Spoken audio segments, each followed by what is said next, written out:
Beri nama pedang ini Naga Puspa. Selamatkan dia. Jangan sampai jatuh ke tangan pendekar berwatak jahat.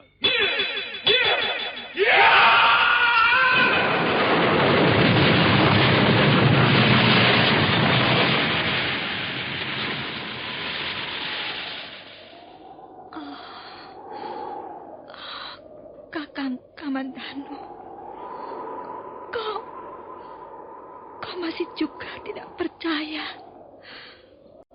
bahwa aku mencintaimu. Mesin, maafkan aku, Mesin. Mesin. Mesin!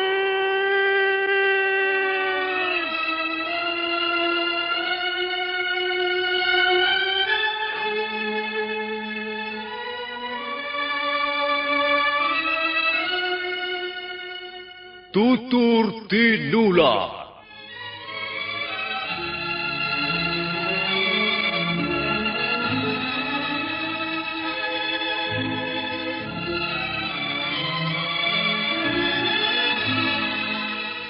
Sebuah sandiwara radio serial, produksi Sanggar Cerita dan teater Sanggar Prativi. Sebuah kisah dengan latar belakang sejarah runtuhnya Singasari dan berdirinya Kerajaan Majapahit.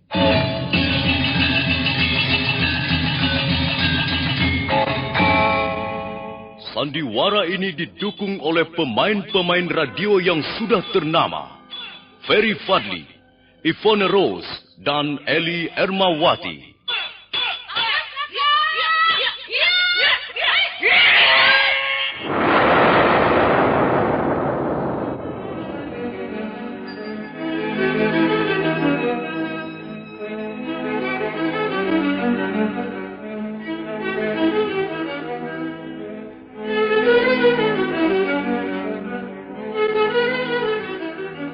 Cerita ini ditulis dan disusun oleh S. Tijab.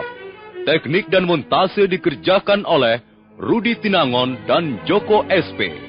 Sutradara Y. Rudi Wartono. Kali ini mengetengahkan episode ketiga dengan judul Daun-Daun Bersemi Lagi.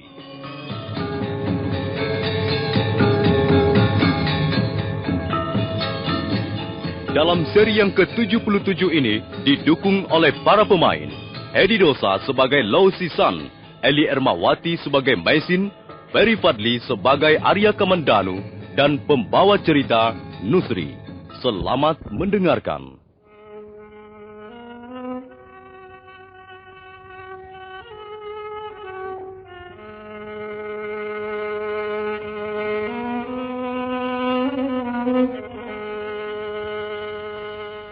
Pagi hari amat cerah, langit biru terbentang di angkasa yang tak bermega. Pendekar Lo nampak lebih segar dan bisa duduk dengan tenang.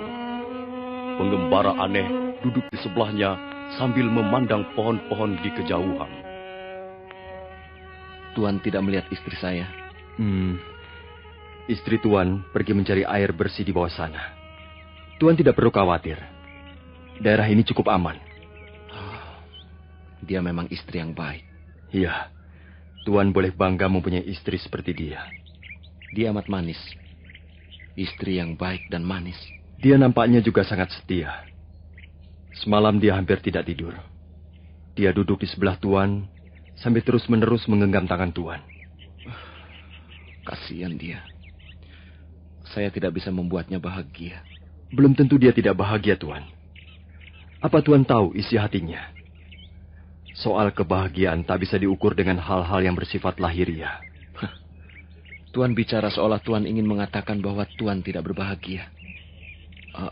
Maaf, kalau kata-kata saya menyinggung pribadi Tuan. Tidak apa. Saya hanya ingin tahu sedikit perihal diri Tuan. Saya ingin lebih jauh mengenal diri Tuan. Orang yang telah menyelamatkan jiwa saya. Saya manusia biasa saja. Tak berbeda dengan orang-orang lain. Kadangkala saya tertawa, dan pada lain kesempatan saya menangis, walaupun tidak dengan air mata. Saya mendapat kesan bahwa Tuan inginkan suatu kebebasan. Iya, saya sangat mendambakan kebebasan. Tapi saya sendiri tidak tahu persis kebebasan macam mana yang saya inginkan itu. Tuan aneh sekali. Bagaimana Tuan bisa mendambakan sesuatu yang tidak Tuan ketahui? Ya, barangkali saya telah kehilangan diri saya. Oh, masih terasa sakit? Masih terasa nyeri sekali di bagian lambung kiri saya, Tuan. Pukulan aji segara geni milik orang cebol itu memang dahsyat.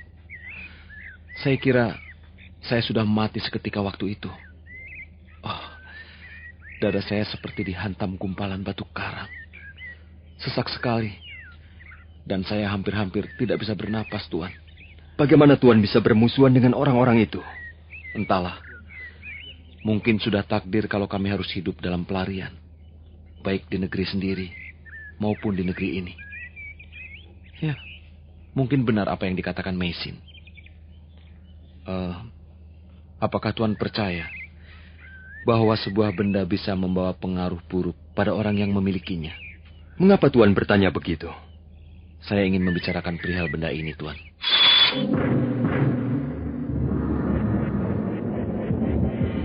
Senjata ini mempunyai kekuatan yang luar biasa. Menurut orang yang menciptakannya, barang siapa yang menggunakan senjata ini harus memiliki tenaga dalam yang handal. Senjata ini ibarat seekor binatang ajaib yang hidup dalam dunia dongeng. Tapi nyatanya, dia ada dan hadir di tengah-tengah kita. Dan binatang itu masih sangat liar. Sepintas lalu dia nampak tidak mau bersahabat dengan siapapun. Dia bisa membunuh orang, tapi juga bisa membunuh pemiliknya sendiri. Oh, Tuan mempunyai pengalaman-pengalaman yang khusus dengan pedang itu? Iya. Setiap saya menarik pedang ini dari sarungnya, saya merasakan ada sesuatu yang bergolak. Pedang ini seolah disentuh dan mulai terbangun dari tidurnya yang nyaman. Kemudian ada suatu aliran kekuatan yang makin lama makin kuat, Tuan. Dan jika aliran itu sudah memasuki jaringan pembuluh darah dan mulai menyebar merata ke seluruh tubuh, maka dia menjadi sangat ganas. Dia akan menyedot habis kekuatan kita. Dia dahsyat sekali, Tuan. Dia bisa merobohkan pohon besar dalam sekali tebas, atau menggugurkan batu-batu padas.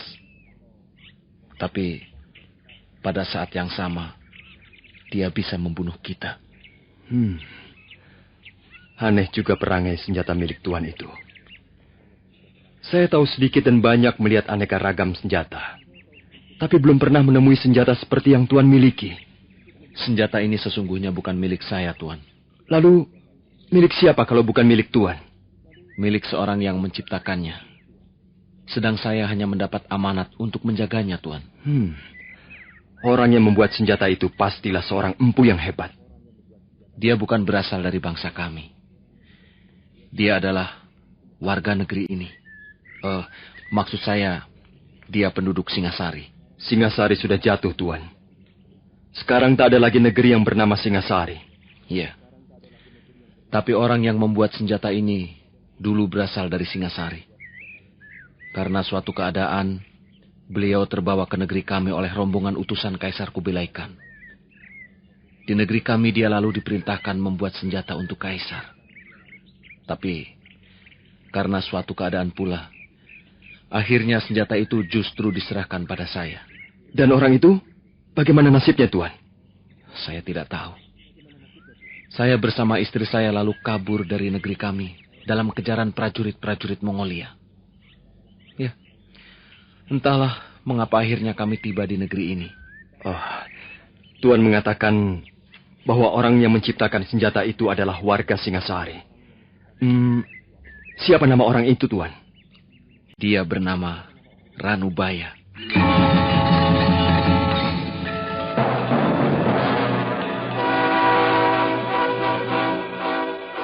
Ranubaya? Iya. Kenapa, Tuan? Apakah Tuan mengenalnya? Tidak. Tidak. Saya tidak mengenalnya. Oh, Paman Ranubaya. Oh, mengapa Paman Ranubaya sampai terbawa ke negeri Mongolia? Oh, kasihan sekali nasib Paman Ranubaya. Tuan, apa yang sedang Tuan pikirkan? Tidak. Saya hanya merasa kagum. Dalam hati kecil saya merasa bangga karena di negeri kami mempunyai seorang empu. Seorang pembuat senjata pusaka yang ampuh. Iya, pedang ini memang hebat. Nampaknya Empu Tong Bajil sangat bernafsu merebut senjata ini dari tangan saya. Dan itu tidak boleh terjadi. Karena sesuai amanat Tuan Ranubaya, saya harus menjaga benda ini. Jangan sampai jatuh ke tangan pendekar berwatak jahat. Iya, memang masuk akal juga. Jika senjata yang ampuh sampai jatuh ke tangan pendekar berwatak jahat, akibatnya bisa mengerikan. Tuan harus waspada dan selalu ingat baik-baik amanat itu. Iya, pesan dan amanat itulah yang justru sekarang ini sangat mengganggu ketenangan kami, khususnya istri saya. Mengapa begitu, Tuan? Selama senjata ini berada di tangan saya, nasib kami selalu tertimpa kemalangan. Hidup kami menjadi jauh dari rasa tentram. Istri saya berprasangka bahwa pedang naga puspa inilah yang menjadi penyebabnya. Saya kira tidak begitu, Tuan. Seorang empu yang berwatak baik, beraliran putih, tidak akan membuat senjata pusaka yang bisa membangkitkan kekuatan sesat. Iya. Saya sependapat dengan Tuan. Ya, walaupun belum lama kami bergaul, tapi saya kenal baik pribadi Tuan Ranubaya. Memang, banyak orang berpendapat ada hubungan yang erat antara nasib dengan perwatakan atau daya gaib sebuah benda yang dimilikinya. Saya tidak tahu apakah pendapat seperti itu benar atau keliru. Tapi saya yakin, pedang yang Tuan bawa-bawa tidak ada sangkut pautnya dengan peristiwa-peristiwa pahit yang Tuan alami bersama istri Tuan. Bahwa benda yang Tuan bawa itu kemudian banyak menimbulkan masalah, itu sudah pasti. Benda itu sangat berharga. Apalagi di mata seorang pendekar yang ingin menjadi raja di tengah dunia ilmu kanuragan. Benda itu pasti akan diincar orang. Mungkin itulah sebabnya Paman, maksud saya, Tuan Ranubaya memberikan amanat pada Tuan agar menjaganya. Lau? Lau? Kau sudah sadar kembali? Suamimu sudah sadar. Dan kami baru saja berbincang-bincang tentang banyak hal. Syukurlah. Lihat, aku membawa sekantong air bersih dan beberapa jenis daun-daunan. Mesin, kau harus berhati-hati kalau pergi kemana-mana, Mesin. Tuan tidak perlu khawatir. Daerah ini saya jamin cukup aman. Kita bisa tinggal di sini sampai Tuan sembuh kembali. Kau tunggu sebentar, Lo. Aku akan menjerang air untuk merebus daun-daunan ini. Tunggu. Kau mau menyalakan api? Iya, saya harus membuat ramuan obat untuk Lo. Kalau mau menyalakan api, jangan di tempat yang terbuka. Dan jagalah api itu jangan sampai mengepulkan asap terlalu banyak. Hal itu akan bisa mengundang kecurigaan orang-orang. Terima kasih atas peringatan Tuan. Di sebelah bangunan tua ini, ada sebuah kamar batu yang tertutup rapat. Saya kira tempat itu bisa kita gunakan untuk ruangan dapur. Dan saya akan segera menyiram api setelah selesai merebus daun-daunan ini, Tuan.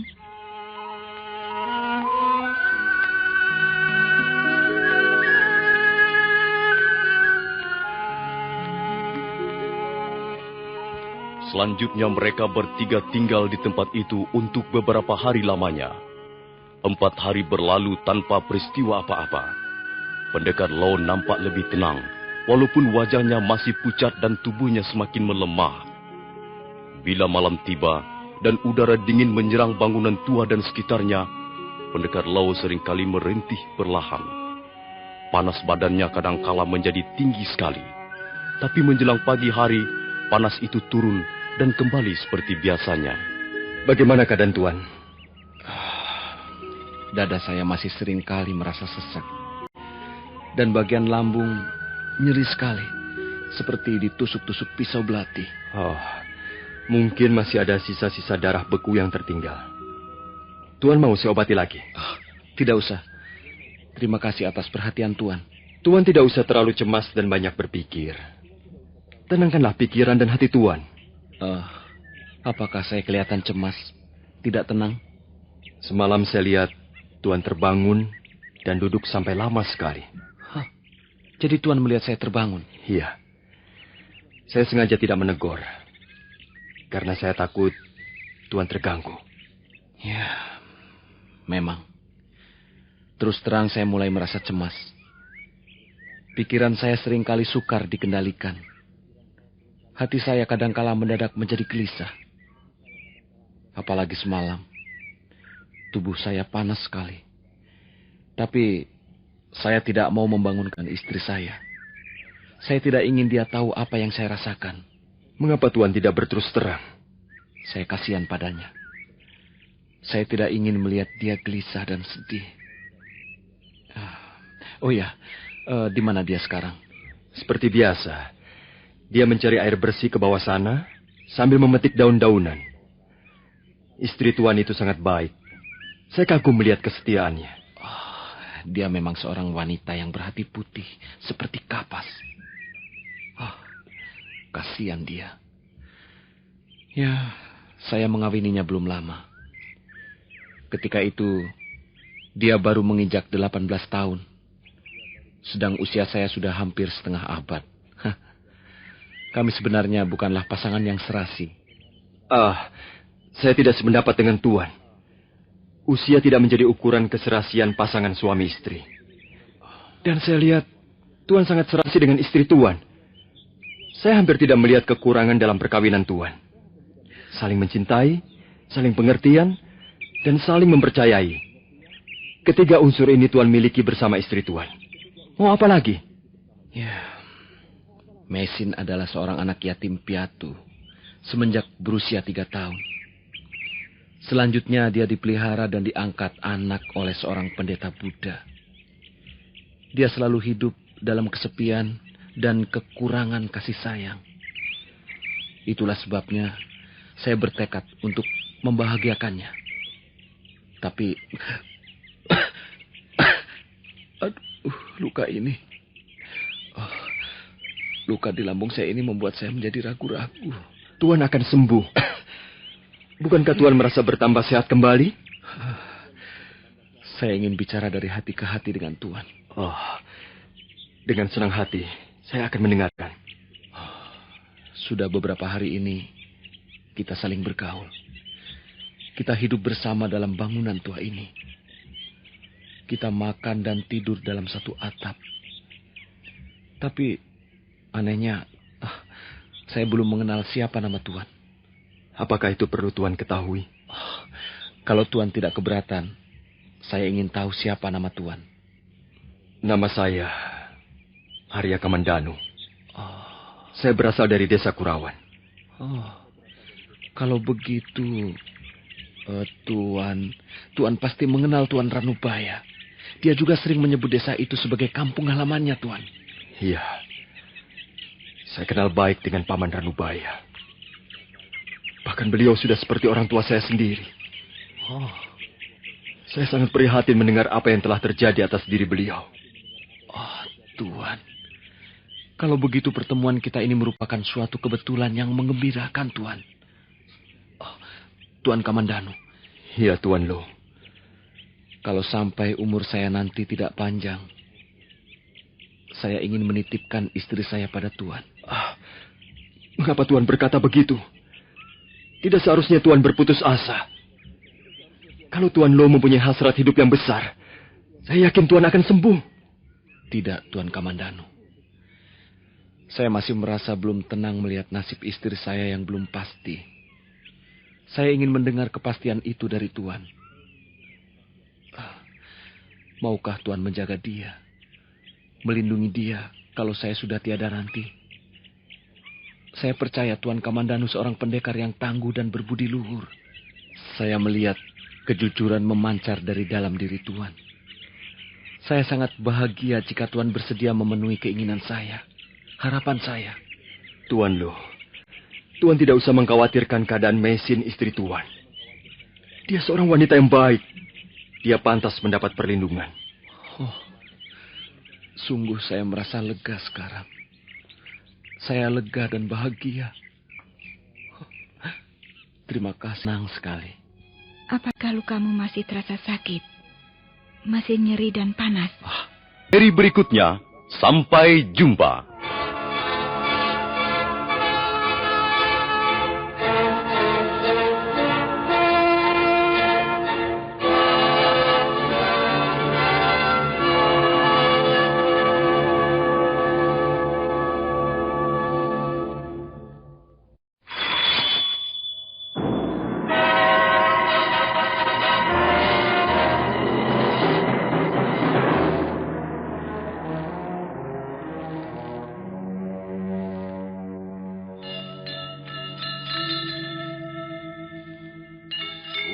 Beri nama pedang ini Naga Puspa.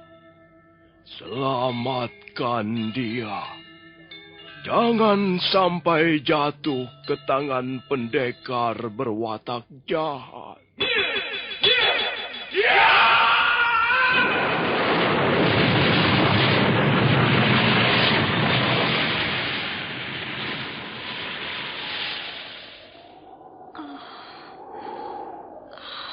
Kakang Kamandanu, kau masih juga tidak percaya bahwa aku mencintaimu. Mesin, maafkan aku, Mesin. Mesin. Mesin!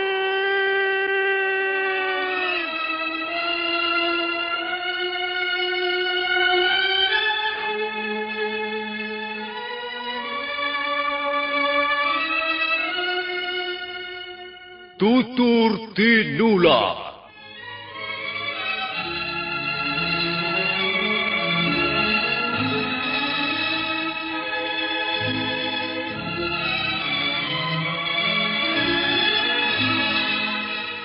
Sebuah sandiwara radio serial, produksi Sanggar Cerita dan teater Sanggar Prativi.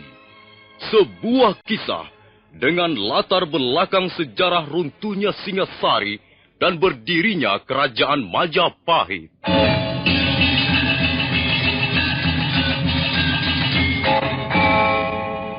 Sandiwara ini didukung oleh pemain-pemain radio yang sudah ternama.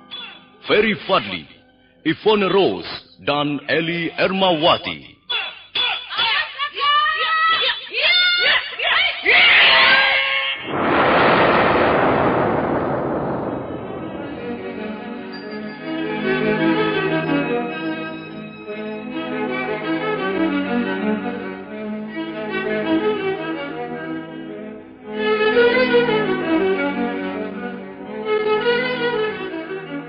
Cerita ini ditulis dan disusun oleh S. Tijab. Teknik dan montase dikerjakan oleh Rudi Tinangon dan Joko SP. Sutradara Y. Rudi Wartono. Kali ini mengetengahkan episode ketiga dengan judul Daun-Daun Bersemi Lagi.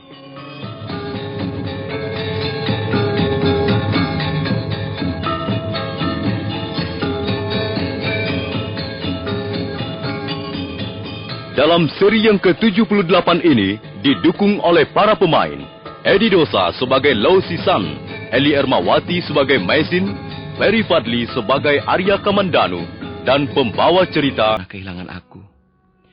Di dunia ini, itu hanya perasaanmu saja. Bukankah sekarang ini kita juga sedang bergelimang keindahan? Tapi loh, aku takut saat seperti sekarang ini pun. Yang empuk dan gurih sekali. Terima kasih, Tuan. Kau mau loh? Mari kupotongkan sayapnya sebelah. Sudah, tidak. Sudah cukup. Aku baru saja melahap sepotong paha. Sudah, cukup. Tolong ambilkan saja aku air minum. Kau mau minum rupanya. Ini, minumlah.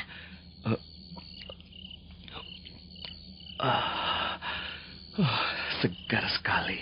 Di sekitar tempat ini, banyak sekali burung ayam-ayaman. Sekali waktu ada juga 2 atau 3 ekor merak. Pokoknya kita bisa tinggal 1 tahun di tempat ini tanpa harus merasa kelaparan. Suami saya juga bekas seorang pengembara. Maka hal-hal seperti ini, dia sudah biasa, Tuan. Iya. Di negeri kami juga banyak bekas-bekas bangunan tua yang sudah tidak dipakai lagi. Biasanya letaknya di dalam hutan. Dan biasanya tempat itu menjadi tempat berteduh bagi para pengembara jika hujan atau kemalaman di jalan. Tempat seperti ini ada banyak sekali di kaki Gunung Arjuno. Saya melihat banyak guratan lukisan pada dinding batu ini. Ya, kalau tidak salah, guratan lukisan ini mempunyai kisah tentang agama Siwa. Iya. Raja Singasari yang terakhir adalah seorang Siwa Buddha. Dia banyak membangun tempat-tempat pemujaan seperti ini di sekitar istana. Bahkan sampai pelosok-pelosok desa yang sering kali dikunjunginya. Apakah lukisan pada dinding batu ini ada kisahnya? Ada. Lukisan ini mengisahkan tentang seorang pemburu yang bernama Nisada. Pemburu itu sangat bengis dan kejam. Dia pekerjaannya membunuh dan membunuh binatang tanpa belas kasihan. Hidupnya penuh dilumuri oleh darah binatang yang berhasil menjadi korban tombak atau anak panahnya. Kemudian, suatu ketika pemburu itu mengadakan sesaji yang istimewa pada Batara Siwa. Mengapa sesaji itu istimewa? Iya, sebab dia mengadakan sesaji di atas pohon. Dan pada saat itu bertepatan dengan malam Siwaratri. Menurut kepercayaan, sesaji yang diadakan bertepatan dengan malam Siwaratri, maka dosa orang itu akan diampuni. Dan jika meninggal, kelak maka rohnya akan masuk ke alam nirwana. Rupanya guratan lukisan ini ada ceritanya. Semula aku kira hanya berupa hiasan dinding belaka. Lau, sebaiknya kau tidur. Pakailah selindangku ini untuk selimut. Udara mulai dingin. Iya, sebaiknya suamimu istirahat. Ajaklah dia berbaring. Aku akan menunggu di sini. Kalian tenang saja. Tidurlah. Biar aku yang berjaga-jaga. Ayo, Lo. Aku akan... Lo, suamiku. Apa yang kau rasakan, Lo? Mei, aku kedinginan. Dingin sekali. Aku akan mendekapmu, Lo. Aku akan terus mendekapmu. Supaya kau tidak dingin lagi. Apakah benar yang baru saja kulihat ini? Apa yang kau lihat, Lo? Kau melihat apa? Aku melihat Paman Maboyi berdiri di situ. Di tengah pintu masuk ke bangunan tua ini, Mei. Dia mengenakan jubah putihnya. Dan jubah putihnya itu melambai-lambai tertiup angin malam, Meisin. Tidak ada siapa-siapa.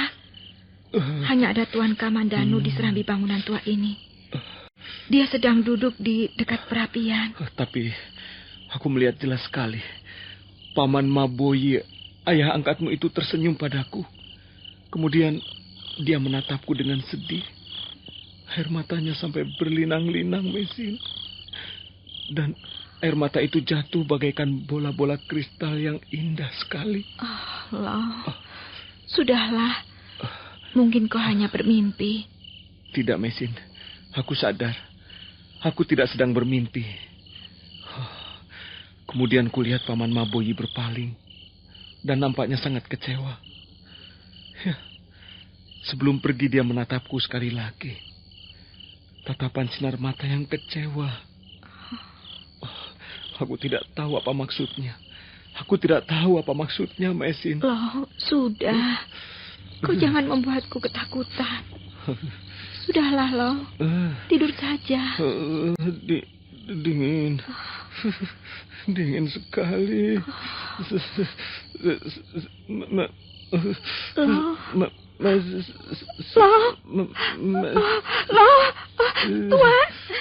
Tuan. Tuan, lihat suami saya, Tuan. Lihat, ada apa dengan suami saya?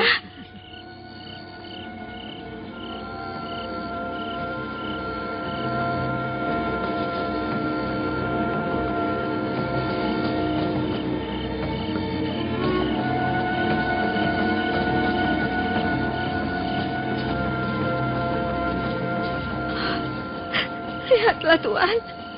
Lihatlah suami saya. Lidahnya keluh. Seperti tertarik ke dalam. Oh, suamiku. Agaknya dia tidak tertolong lagi. Tubuhnya mulai kaku seluruhnya. Bagaimana keadaannya, Tuan? Bagaimana keadaannya? Aku tidak bisa berbuat apa-apa lagi. Apa maksud Tuan? Tubuh suamimu sudah berangsur-angsur menjadi kaku dan dingin. Jadi dia tidak tertolong lagi. Dia tak bisa sembuh lagi, maksud Tuan. Mesin, kau harus menerima kenyataan pahit ini. Kau harus merelakannya. Oh, tidak. Dia tidak akan mati. Dia akan sembuh. Kau tidak boleh mati, loh. Kau akan sembuh. Oh, loh. Loh, suamiku. Oh, loh, suamiku. Suamiku tidak mati. Loh, masih hidup. Kau harus melihat kenyataan ini. Tuhan jangan memaksa saya. Kenapa kau masih juga menentang kehendaknya? Itu bukan urusan Tuhan. Saya sangat mencintainya, Tuhan. Tapi suamimu sudah tidak ada lagi. Dia sudah berpindah ke alam lain.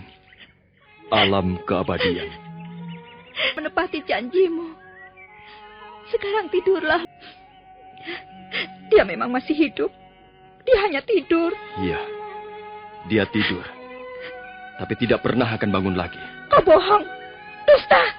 Orang yang sudah mati tak akan pernah bangun lagi. Dia tidak mati. Dia tidak mati. Kau tidak bisa menipu dirimu sendiri, Mesin. Kau tidak bisa menipu keadaan. Kau harus menerima semua ini dengan hati yang lapang, tabah dan rela. Dengar. Kalau kau terus bersikap seperti itu, justru suamimu tidak senang. Roh suamimu akan menangis. Dia akan menderita sekali. Kalau saja dia bisa hidup lagi barang sekejap, dia pasti akan berkata, relakan aku, Mesin. Relakanlah kepergianku ini. Jangan kau tangisi lagi. Kau bohong. Kau dusta. Aku tidak bohong. Kaulah yang bohong. Kau telah membohongi dirimu sendiri. Baik. Kau katakan suamiku sudah mati. Baik. Lalu apa yang akan kau lakukan? Apa? Kita harus segera menguburkannya dengan baik. Tidak. Kau pikir aku sampai hati melihat suamiku ditanam dan ditimbun di tanah? Oh, tidak. Biarlah, kalau memang dia sudah mati, biarlah dia di sini saja.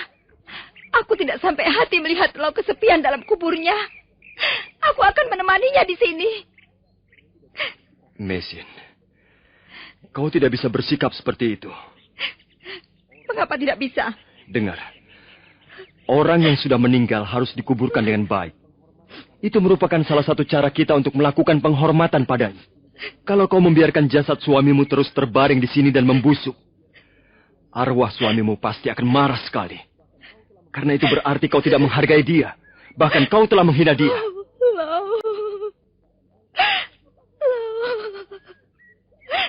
Apakah akhirnya kita harus berpisah sampai di sini?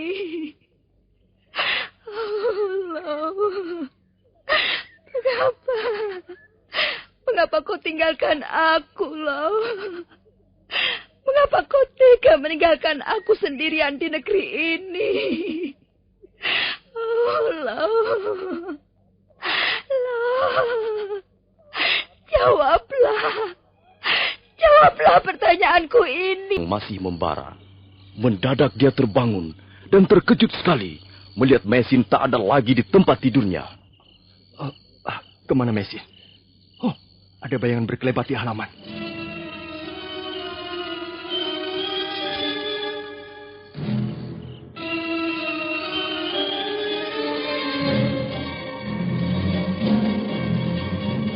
Oh, Mesin?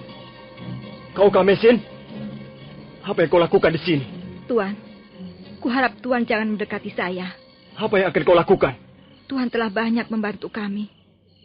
Dan Tuan telah banyak membantu saya selama merawat suami saya sampai meninggal. Tapi bukan berarti Tuan boleh terus ikut campur urusan pribadi saya. Awas, Tuan jangan coba-coba mendekati saya. Kalau Tuan masih nekat, saya akan melompat ke dalam jurang.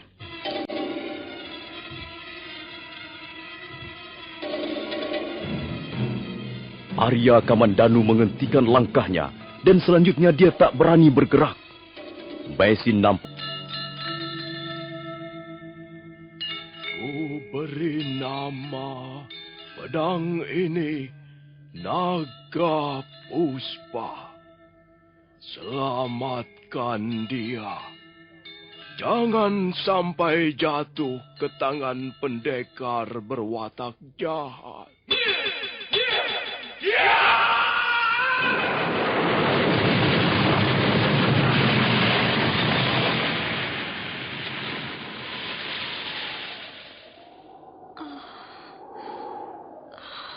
Kakang Kamandanu, kau masih juga tidak percaya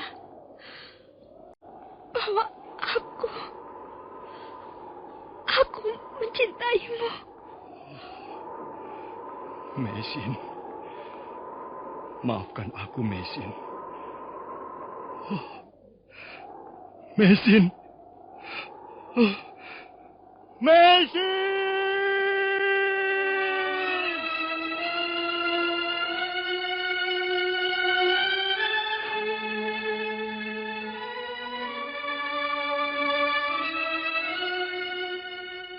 Tutur Tinula.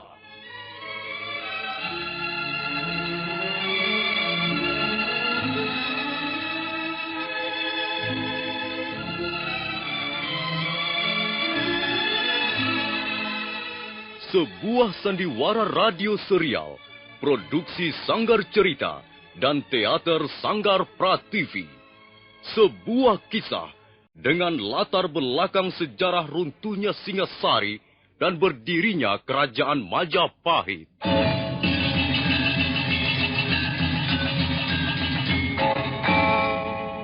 Sandiwara ini didukung oleh pemain-pemain radio yang sudah ternama. Ferry Fadli, Ivone Rose, dan Eli Ermawati.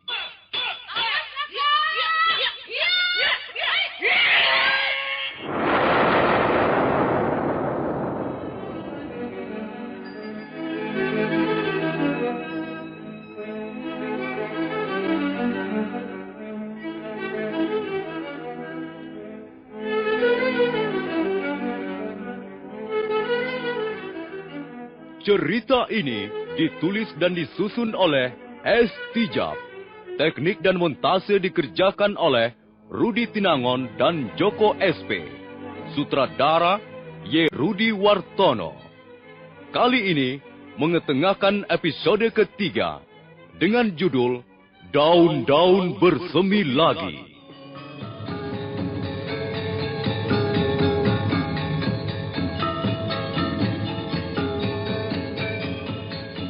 Dalam seri yang ke-79 ini didukung oleh para pemain Ferry Fadli sebagai Arya Kamandanu, Eli Ermawati sebagai Maisin, dan pembawa cerita Nusri. Selamat mendengarkan.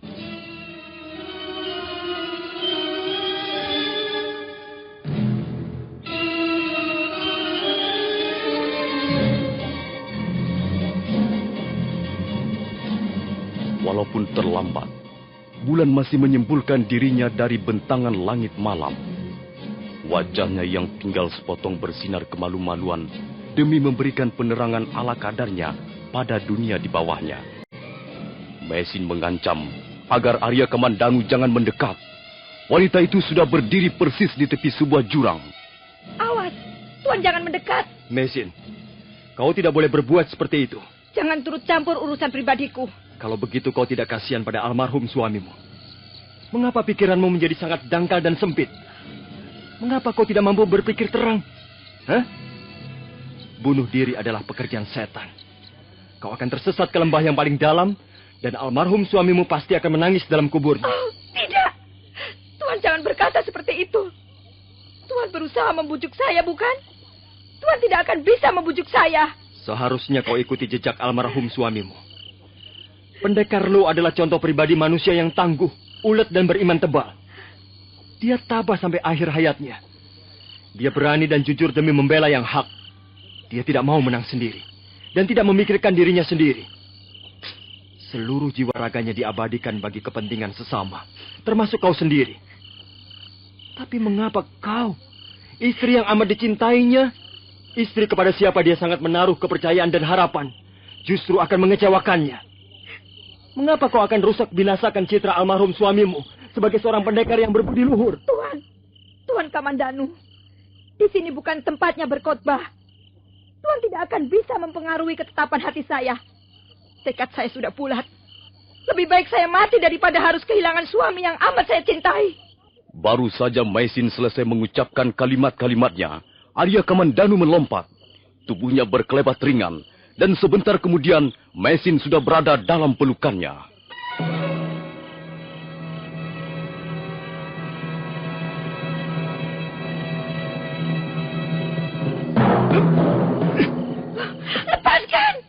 Lepaskan saya, Tuan. Lepaskan. Tidak, kau tidak akan kulepaskan. Tuan kejam. Lepaskan.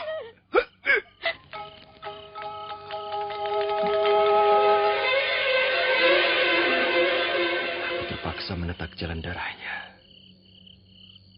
Kalau tidak, dia bisa berbahaya. Pikirannya sedang gelap. Dia bisa benar-benar nekat terjun ke dalam jurang.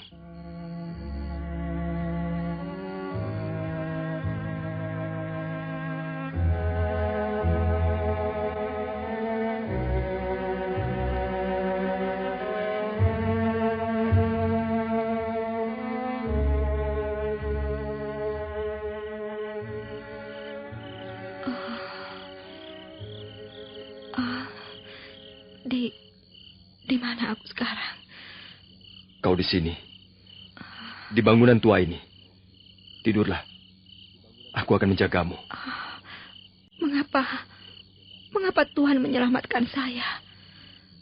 Mengapa Tuhan tidak membiarkan saya terjun ke dalam jurang itu untuk mengakhiri hidup saya? Tanyalah pada dirimu sendiri.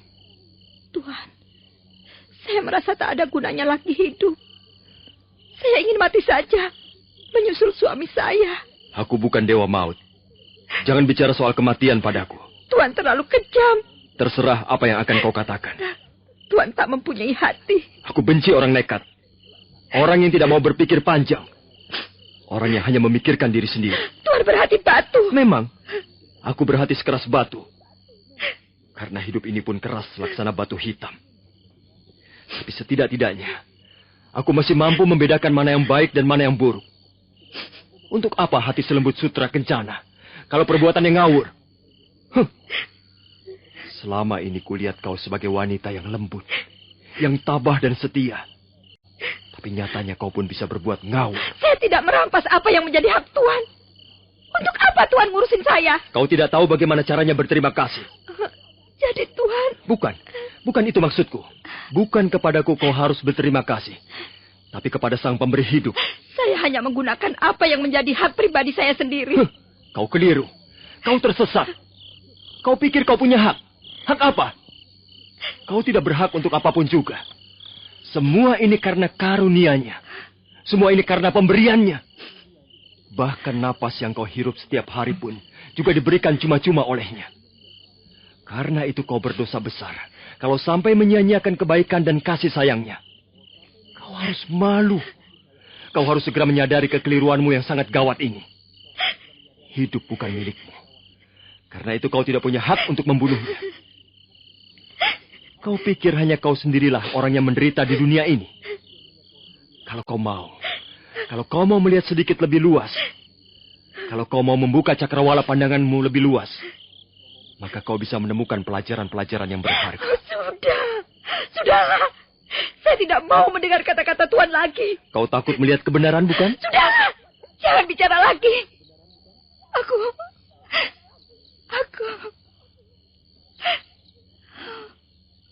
Mengapa akhirnya saya harus mengalami seperti ini? Messi, kau tidak akan pernah bisa menemukan jawaban dari pertanyaan seperti itu. Mengapa harus begini? Mengapa harus terjadi begini dan begitu? Iya, mengapa? Tapi mengapa pula kita memusingkan soal itu? Kita pikir ataupun tidak, hasilnya toh akan sama. Tangis, penyesalan, dan keluhan tidak akan bisa merubah apa yang sudah terjadi. Iya, memang Tuanlah yang benar. Tangis, penyesalan, dan keluhan penderitaan tidak akan bisa merubah apa yang sudah terjadi. Bagaimanapun juga loh, suamiku sudah tak ada lagi.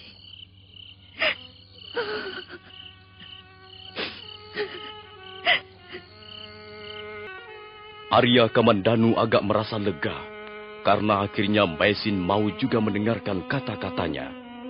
Wanita itu segera tidur dan Arya Kamandanu ikut membaringkan tubuhnya di serambi. Perapian masih menyala terang ketika dia terlelap sebentar. Dia terbangun begitu telinganya menangkap suara desiran langkah mengendap-endap di sebelahnya.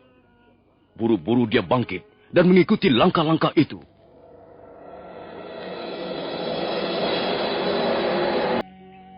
Mereka memburu kita bagai pencuri. Dan mereka telah melukaimu.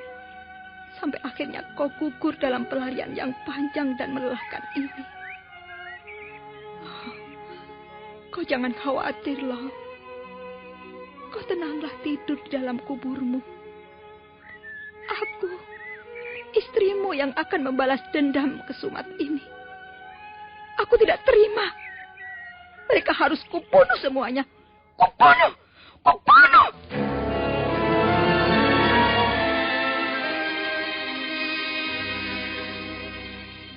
Maisin. Tuan, saya mohon. Tuan jangan mengganggu saya lagi. Saya tidak bermaksud mengganggumu. Tuan jangan mengikuti saya lagi. Maisin, saya melakukan ini ada dasarnya. Saya sudah melepaskan janji pada almarhum suamimu sebelum suamimu meninggal. Melepas janji? Iya. Aku telah berjanji bahwa aku akan menjaga dan melindungimu. Tidak. Saya tidak percaya. Ini atas permintaan almarhum suamimu sendiri. Saya tidak percaya. Sudahlah. Mulai sekarang, janganlah Tuan mengikuti saya lagi. Saya bisa menjaga diri saya sendiri. Maisin, kau mau kemana? Tuan tidak perlu tahu. Ini bukan urusan Tuan. Maisin, tunggu!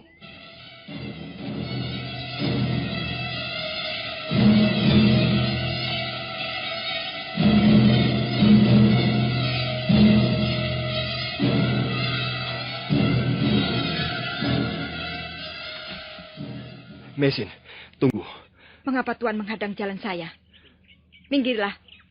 Saya mempunyai urusan yang sangat penting. Urusan apa? Mengapa Tuan terlalu ingin tahu? Aku tak ingin kau melakukan suatu perbuatan yang berbahaya. Bahaya mengancam di mana-mana. Aku tidak takut bahaya. Jangan bodoh. Bahaya memang tidak perlu ditakuti. Tapi juga tidak perlu dicari.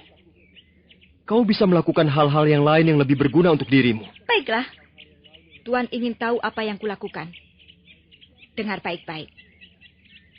Saya menjadi seorang janda di negeri orang ini. Bukan tak ada sebabnya. Suami saya dibunuh oleh mereka. Sekelompok pendekar yang berhati kejam. Mereka terus memburu kami tak kenal ampun. Seolah-olah kami penjahat negara. Iya. Mereka memang jahat. Mereka pendekar berwatak jahat. Mereka harus dibasmi.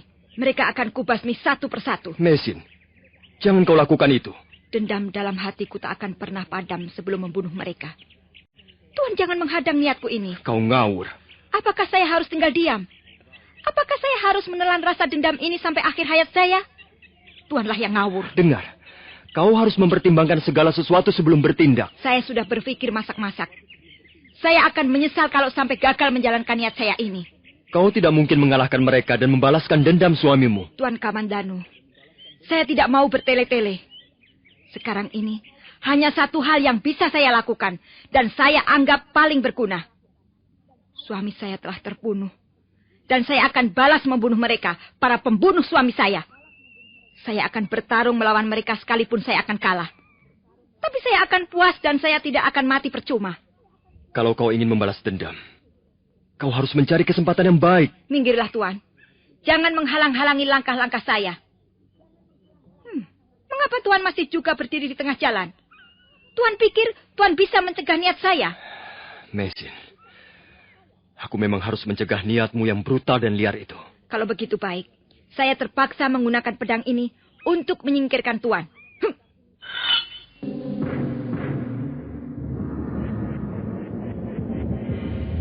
Mesin, kau jangan main-main dengan senjata itu. Saya bersungguh-sungguh. Kalau Tuan tetap berusaha mencegah niat saya, maka saya tidak segan-segan membunuh Tuan. Hiat! Mesin, tunggu! Nah, Tuan lihat sendiri bukan? Saya tidak main-main. Saya benar-benar akan membunuh Tuan, sekalipun Tuan sudah banyak berjasa pada kami. Kalau memang begitu keinginanmu, baik. Bunuhlah aku. Aku tidak akan melawan. Tuan, saya benar-benar akan membunuh Tuan. Bunuhlah. Ayo, silakan bunuh. Aku rela mati demi menjunjung tinggi amanat suamimu. Tuan, minggirlah. Tidak mau. Tuan, minggirlah. Kalau tidak, saya akan benar-benar membunuh Tuan. Bukankah sudah kukatakan bahwa aku rela mati? Aku rela menjadi korban rasa tidak puasmu yang liar dan tersesat. Tuan, minggirlah. Jangan berlutut di situ. Minggirlah. Arya Kamandanu tidak mendengarkan lagi teriakan-teriakan Mesin. Dia malah berlutut sambil memejamkan matanya. Mesin menjadi sangat kesal. Mendadak tangannya menjadi gemetar. Tubuhnya kemudian ikut bergetar. Pedang naga puspa mulai mencengkram kekuatannya.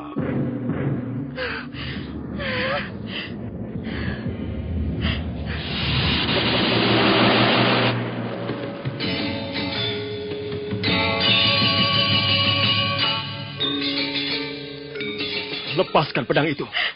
Lepaskan! Tidak bisa. Saya tidak bisa melepaskannya. Kendorkan telapak tanganmu. Jangan mencengkeram begitu. Saya tidak bisa. Urat pergelangan tangan saya menegang. Tidak bisa dikendorkan. Tetaklah punggung saya, Tuan. Cepat. Tetaklah punggung saya. Supaya pedang ini terlepas. Menetak punggungmu? Iya, cepat lakukan. Tetaklah punggung saya. Kiri kanan, dekat tulang iga. Cepat, Tuan. Baiklah. Kau diam dulu. Tahan dulu sebentar. Mesin terus mengerang. Wajahnya menjadi pucat dan tubuhnya menggigil. Arya Kamandanu segera mengerahkan tenaga dalamnya. Tenaga dalam itu kemudian dipusatkan dan disalurkan ke telapak tangannya.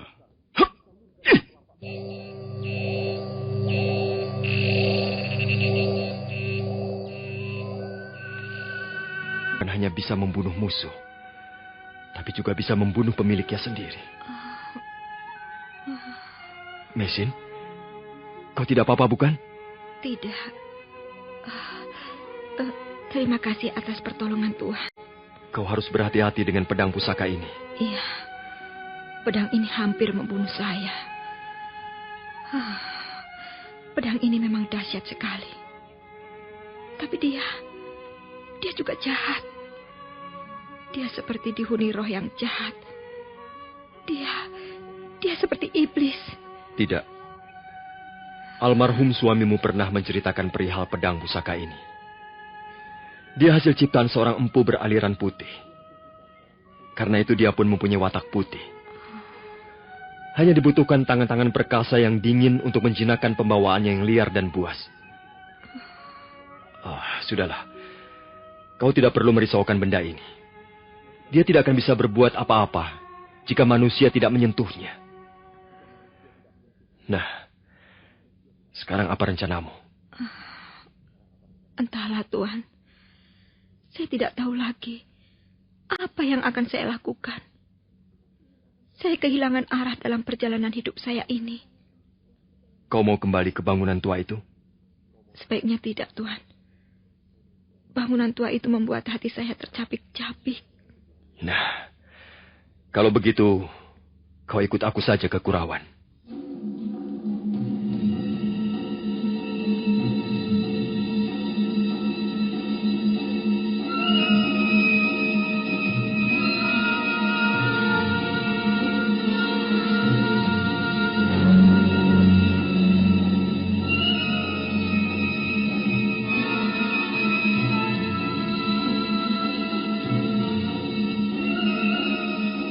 Mesin memang nampak sudah kehilangan gairah untuk hidup.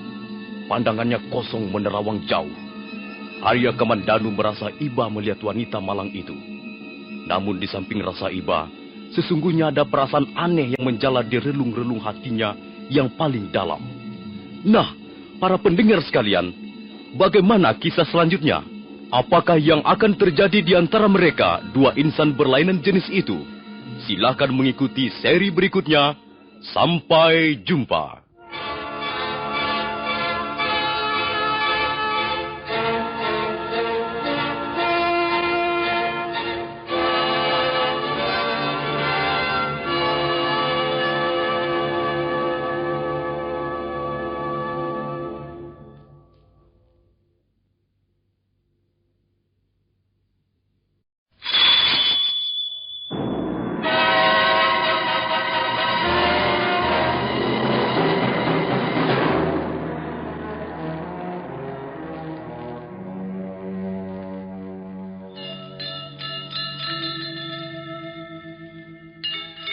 Beri nama pedang ini Naga Puspa. Selamatkan dia. Jangan sampai jatuh ke tangan pendekar berwatak jahat.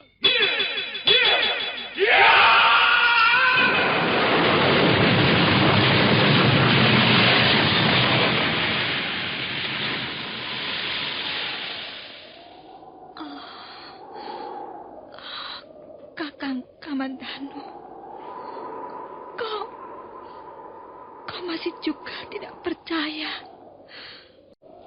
bahwa aku mencintaimu. Meisin, maafkan aku, Meisin. Meisin. Meisin!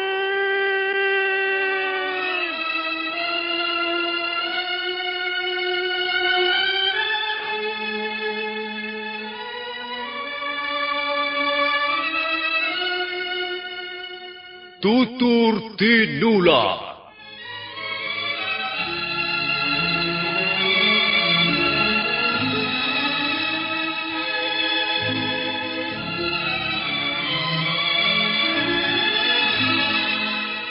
Sebuah sandiwara radio serial, produksi Sanggar Cerita dan Teater Sanggar Prativi. Sebuah kisah dengan latar belakang sejarah runtuhnya Singasari dan berdirinya Kerajaan Majapahit.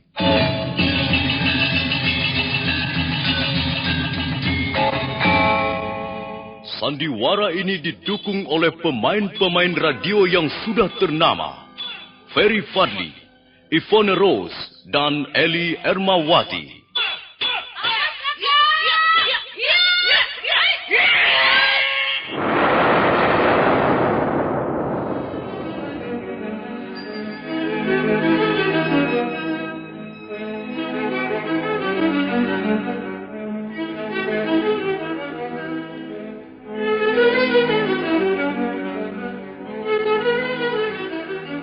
Cerita ini ditulis dan disusun oleh S. Tijab.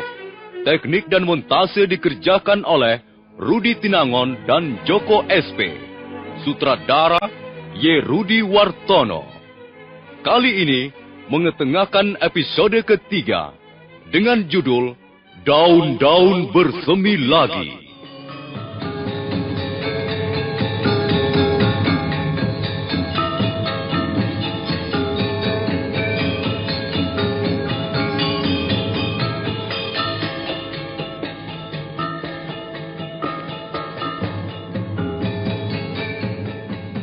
Dalam seri yang ke-80 ini didukung oleh para pemain. Ferry Fadli sebagai Arya Kamandanu, Eli Ermawati sebagai Meisin, Hari Aki sebagai Empu Hanggareksa, Eli Panca sebagai Nyi Rongkot, dan Nusri pembawa cerita. Selamat mendengarkan.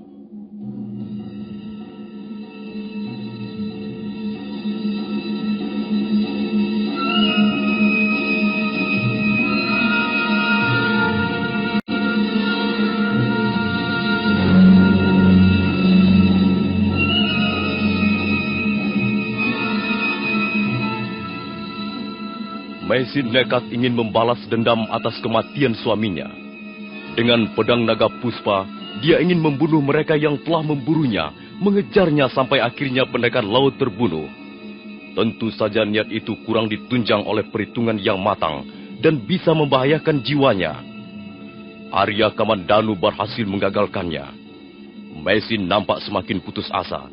Pandangannya menerawang kosong, tiada gairah kehidupan lagi. Maisin, apa yang kau lihat? Saya melihat segumpal kabut di kejauhan dan laut terperangkap di dalamnya. Oh, wanita ini masih terus tercekam oleh kematian suaminya. Maisin, kau harus mengendalikan pikiranmu. Kau tidak boleh mengikuti hayalan-hayalanmu. Hayalan itu akan membuatmu terpisah dari dunia nyata. Dunia tempatmu hidup, tempatmu berpijak sekarang ini. Saya tidak dapat membedakan lagi mana yang khayali dan mana yang nyata. Cambuklah dirimu. Cambuklah semangatmu. Nanti kau akan melihat lagi perbedaan itu. Apa perlunya tahu perbedaan itu? Akhirnya toh sama saja. Tidak. Tidak sama. Kalau kau tidak bisa melihat dunia ini sebagai suatu kenyataan, kau tak akan pernah bisa berpikir benar. Aku pun dulu pernah mengalami seperti yang kau alami sekarang ini. Tapi aku tidak lantas menyerah. Aku berontak. Dan akhirnya, di dalam pengembaraanku yang panjang, aku bisa menemukan diriku lagi. Aku tidak lagi cemas dan resah. Aku mulai bisa mantap melangkah ke depan. Kau pun bisa melakukannya, Maisin. Kau bisa, asal kau mau. Baiklah. Apa rencanamu sekarang? Saya tidak punya rencana apa-apa. Kalau begitu, marilah kita kembali ke bangunan tua itu. Di sana kita bisa berbicara lebih jauh. Sebaiknya jangan. Saya tak mau lagi ke bangunan tua itu. Tempat itu membuat hati saya seperti tersayat-sayat. Setiap malam saya bermimpi bertemu dengan Lo. Dan saya selalu terbangun dalam keadaan gelisah. Kalau begitu kita tidak usah kembali ke sana. Bagaimana kalau kau ikut aku ke Kurawan? Terserah Tuan.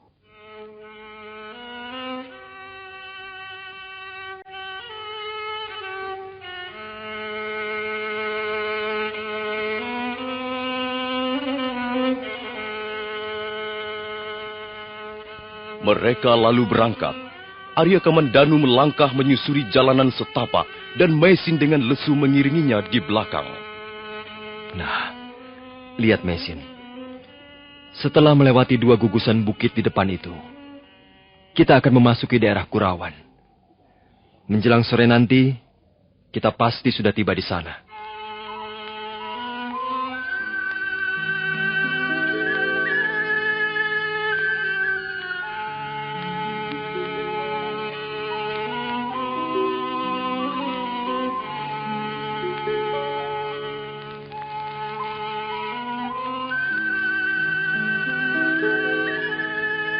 Meletakkan tubuh Maisin, membaringkannya di atas semak. Mendadak hatinya berdebar kencang. Sampai saat ini, ia belum pernah mendekap tubuh seorang wanita. Perasaan yang aneh menjalari urat-urat sarafnya. Apalagi ketika matanya menatap Maisin yang tergolek bagaikan arca batu pualam. Tangannya pelan-pelan mengampiri wajah wanita batu pualam itu dan menyeka keringat yang menitik bagaikan embun pagi. Kasihan sekali wanita ini. Dunia memang aneh. Penuh berisi keanehan yang tak terjangkau otak manusia. Bagaimana tidak? Seorang wanita cantik seperti ini mestinya hidup senang, penuh kemewahan, bahagia tak kurang suatu apapun juga. Tapi dia malah tergolek di tempat ini, tak sadarkan diri. Suaminya tewas, hidup merana di negeri orang, sendirian, tak tahu apa yang hendak dilakukannya. Kasihan kau, Maisin. Sungguh malang dan pahit nasibmu. Tapi kau tak usah cemas. Aku, Arya Kamandanu, sanggup menjadi pelindungmu selamanya. Arya Kamandanu menesah pelan, seolah ingin melepaskan beban berat yang menindih perasaannya. Kemudian dia mengangkat tubuh Maisin dan menggendongnya menuju desa Kurawan. Waktu itu senja telah kemerah-merahan, dan Arya Kamandanu bagaikan seekor banteng jantan yang perkasa terus melangkah, sementara Maisin masih belum sadar dalam dekapannya.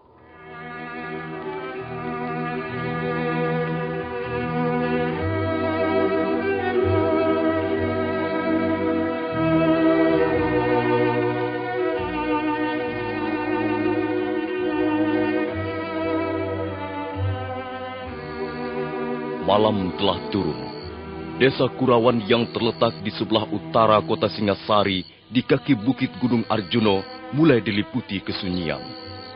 Hanya 1-2 orang yang nampak lewat di jalanan, dan mereka pun bergegas ingin segera tiba di rumahnya. Di salah satu bagian desa tua itu, nampak sebuah rumah yang juga cukup tua. 2 buah lampu minyak jarak bergoyangan ketiup angin malam. Cahayanya menyebar memberikan penerangan ala kadarnya ke halaman.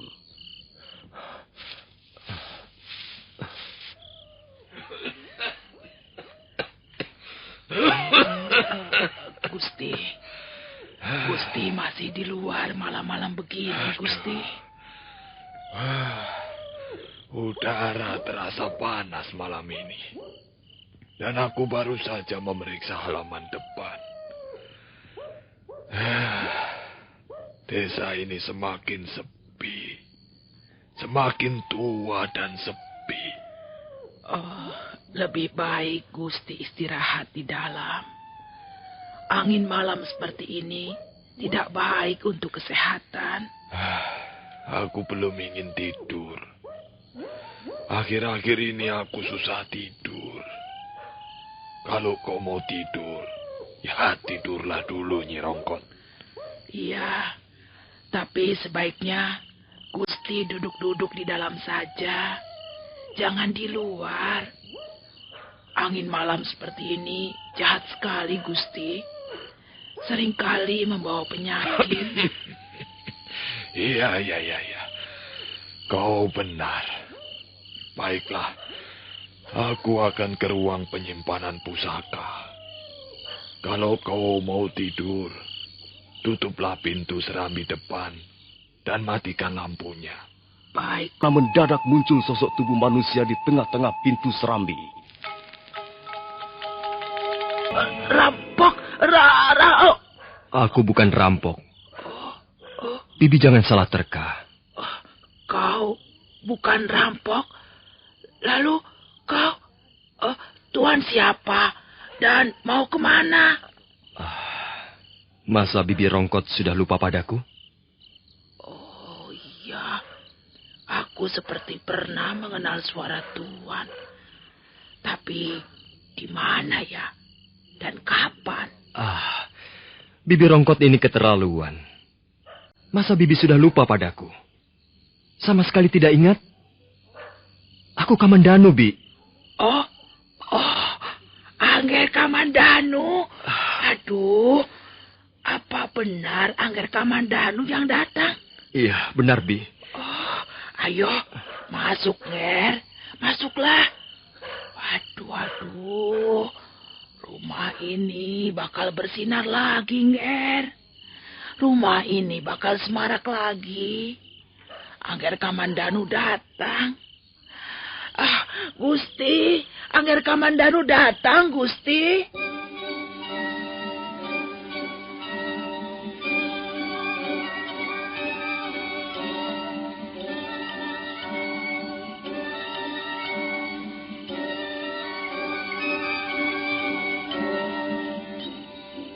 Apa, Nyi? Kamandanu pulang. Anakku pulang. Iya, benar, Gusti. Hamba baru saja mau menutup pintu serambi depan. Tiba-tiba Angger Kamandanu sudah berdiri di tengah-tengah pintu. Jantung hamba mau copot rasanya karena kaget. Tapi hanya sebentar. Ternyata momongan hamba yang datang, Gusti. Nyai, apa kau tidak salah lihat? Hah? Jangan sembrono. Zaman sekarang ini sedang kacau. Banyak para penipu licik berkeliaran. Mereka itu sering mengaku-ngaku. Tapi ternyata tujuannya lain. Mau menyikat barang-barang berharga. Apa kau sudah yakin benar bahwa yang datang itu anakku, Arya Kamandanu? Hah? Hamba yakin, seyakin-yakinnya, Gusti. Semula memang hamba sedikit ragu, tapi sekarang tidak. Memang benar Angger Kamandanu yang datang. Lalu sekarang mana dia? Angger Kamandanu tidak datang sendirian, Gusti. Hah? Dia membawa seorang wanita. Membawa seorang wanita? Iya, Gusti. Wanita itu agaknya kurang sehat. Angger Kamandanu membaringkannya di ruang tidur hamba.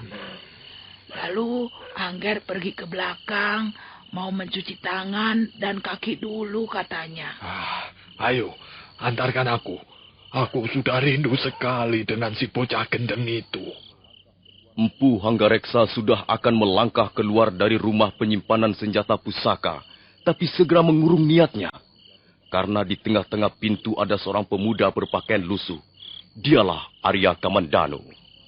Ayah? Kamandanu? Hah? Arya Kamandanu? Benarkah kau Kamandanu anakku, Nger? Benar, Ayah. Saya Arya Kamandanu, putra Ayah. Oh, Kamandanu.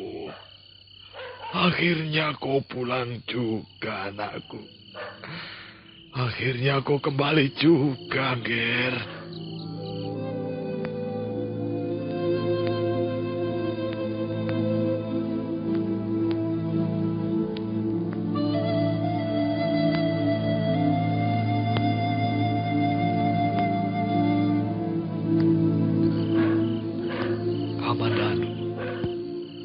Mengapa pakaianmu lusuh seperti gembel begini, ya? Aku tahu. Kau pasti sengsara setelah diam-diam pergi meninggalkan ayahmu. Kau pasti hidup susah. Wajahmu sudah mengatakan semuanya. Mukamu kusam, seperti dinding tak pernah dikapur. Badanmu kurus dan matamu cekung, Le. Iya. Memang. Saya hidup susah selama menjadi seorang pengembara. Tapi saya juga bangga, Ayah. Karena telah berani hidup di tengah belantara manusia dengan bermacam-macam watak dan perangainya. Iya. Aku juga melihat itu, Le. Walaupun tubuhmu kurus dan pucat, tapi kau memiliki sesuatu yang lain. Kulihat kau bukan lagi Kamandanu yang dulu. Kau nampak jauh lebih dewasa dan matang. Gusti, makanan sudah hamba siapkan. Barangkali Angger Kamandanu lapar dan ingin makan bersama Gusti. Oh iya. Terima kasih, Nyi. Aku pun ingin makan malam bersama anakku lanang ini. Ayo, Le, Kamandanu. Kita makan. Oh ya, kata Nyi Rongkot, kau datang bersama seorang wanita. Apa betul itu? Benar, Ayah. Lalu, apamu dia itu? Istrimu? Bukan. Dia istri salah seorang sahabat saya yang meninggal di tengah perjalanannya. Dia pun sedang dalam keadaan sakit, Ayah. Ya. Ayolah. Kau ceritakan nanti sambil makan.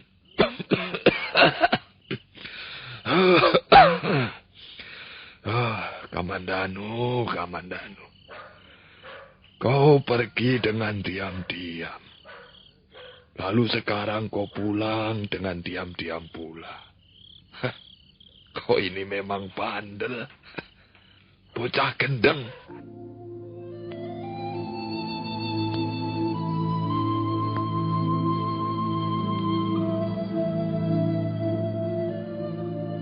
Keteranganmu belum jelas, Le. Coba jelaskan lagi mengenai wanita itu. Dia seorang janda, katamu. Iya, Ayah. Suaminya adalah sahabat saya.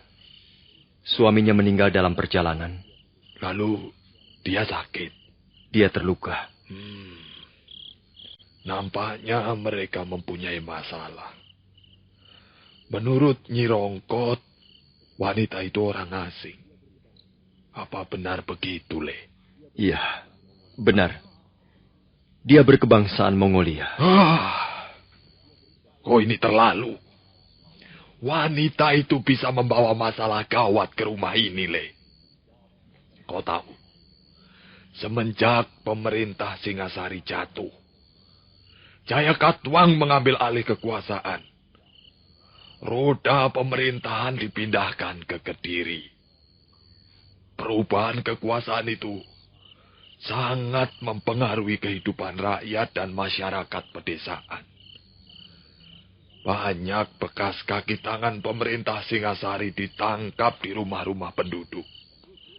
Dan akibatnya, penduduk yang tidak berdosa ikut menjadi korban, Le. Mereka ikut ditangkap. Bahkan tidak sedikit yang disiksa sampai mati. Tapi dia tidak mempunyai masalah dengan pemerintah Kediri. Kita tidak perlu takut memberikan perlindungan padanya di rumah kita, Ayah. Apa kau mempunyai hubungan khusus dengan wanita itu, Le? Tidak. Tidak, Ayah. Kalau saya menolong dia, memberikan perlindungan padanya, itu semata-mata hanya karena merasa iba. Hati nurani saya tersentuh melihat penderitaannya. Ya, baiklah. Untuk sementara, aku bisa menerima keteranganmu. Ayolah, makan yang kenyang. Hatiku ini gembira sekali. Kau pulang, dan kita bisa makan bersama-sama lagi dalam satu meja. Saya pun merasa gembira dan bahagia, Ayah. Mari, Ayah. Ayah juga harus makan banyak. Ya, boleh.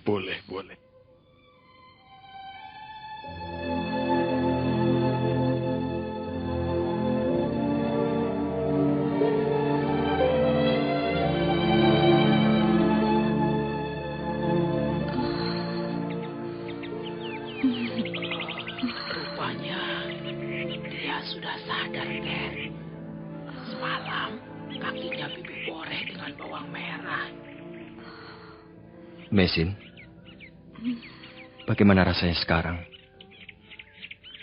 Kau tahu, kau berada di mana sekarang?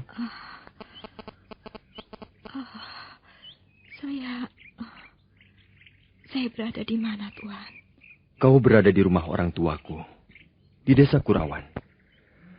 Ruangan ini adalah ruangan tidur Bibi Rongkot. Ini dia orangnya. Bibi Rongkot orangnya baik sekali. Kalau Nini menginginkan sesuatu, katakan saja pada Bibi. Jangan malu-malu, jangan sungkan-sungkan. Apakah saya tidak hanya akan menyusahkan Tuan saja? Mengapa Tuan membawa saya ke rumah Tuan? Jangan berkata begitu. Aku tahu kau tidak akan menyusahkan kami. Justru kehadiranmu akan membuat rumah tua ini menjadi bersinar lagi. Bi. Ya, Ger. Tolong kau temani dia. Aku akan menemui ayahanda di ruang penyimpanan pusaka. Iya, Ger. Silakan.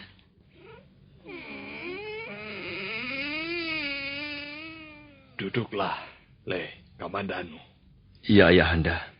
Aku ingin bicara denganmu perihal wanita yang kau bawa kemari itu.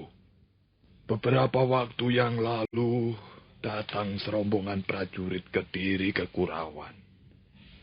Mereka sibuk mencari 2 orang pelarian. Laki-laki dan perempuan. Bukankah ini gambar wanita yang kau bawa itu? Dan bukankah ini suaminya?